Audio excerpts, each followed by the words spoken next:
As tragédias gregas revelam traços fundamentais da natureza humana. Pelo menos é isso que eu penso.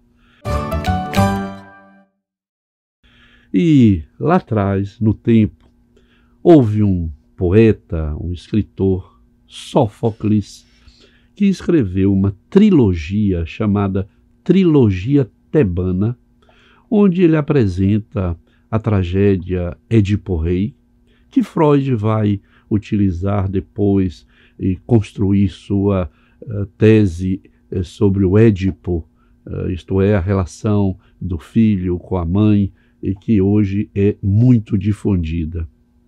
A segunda tragédia é Édipo em Colono e a terceira é Antígona.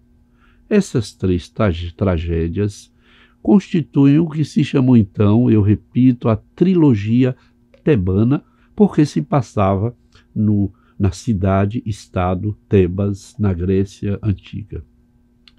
Recentemente, um professor da Universidade Federal da Bahia, Ordep Serra, antropólogo, e uma professora, Sueli Maria de Regino, da Universidade de Goiás, eles fizeram uma tradução de duas dessas tragédias gregas, Édipo-Rei e Antígona. E eu acho muito interessante dizer isso para as pessoas que trabalham com pessoas vulneradas em situação de rua, pensar o humano, pensar a tragédia humana, pensar o que os humanos são capazes de construir e de destruir.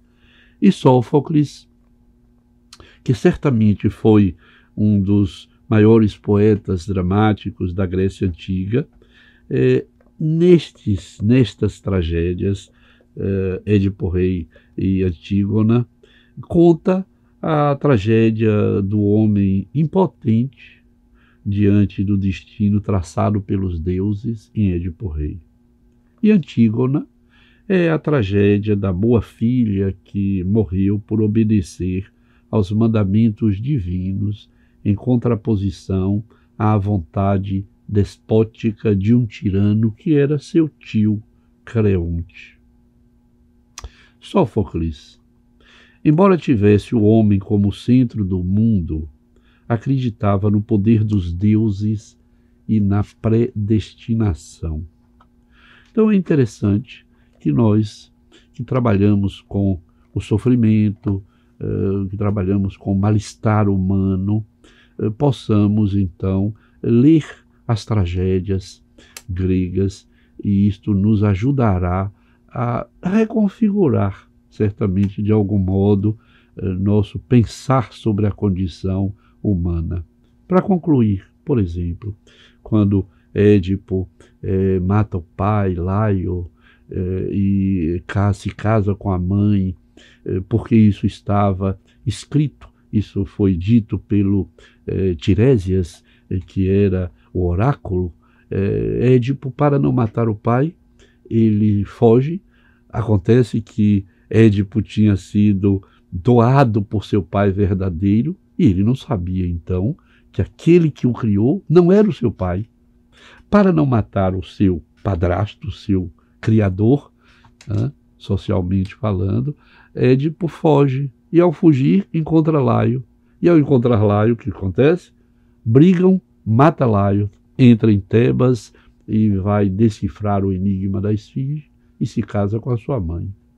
Pouco a pouco isso é revelado, porque ele, rei de Tebas, diz: quem matou Laio terá que ser punido, e punido com a morte. E pouco a pouco ele vai reconhecendo, por vários sinais, que foi ele o autor da morte do seu próprio pai, e o destino se cumpre.